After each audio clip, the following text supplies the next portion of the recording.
Take your Bibles and turn to 2 Corinthians chapter 8. It's in the New Testament. One of Paul's letters, 2 Corinthians. He writes two letters to this church at Corinth. The first letter is full of doctrinal instructions, actually doctrinal corrections about great and weighty things like what the gospel is, what the resurrection is, how to deal with the Lord's Supper, how to deal with matters like that. 2 Corinthians is much more personal, especially so in chapter 8.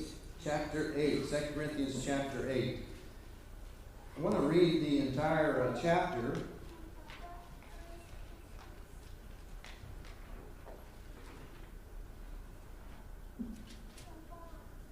Corinthians chapter 8. Moreover, brethren, we do you to wit of the grace of God bestowed on the churches of Macedonia. That's in northern Greece, or Macedonia is north of Greece, and then, of course, Corinth is in southern Greece. But he says, I want you to know about the grace of God bestowed on the churches of Macedonia, how that in a great trial of affliction, the abundance of their joy and their deep poverty abounded into the riches of their liberality. For to their power I bear record, yes, and beyond their power they were willing of themselves, praying us with much entreaty that we would receive the gift and take upon us the fellowship of the ministry to the saints.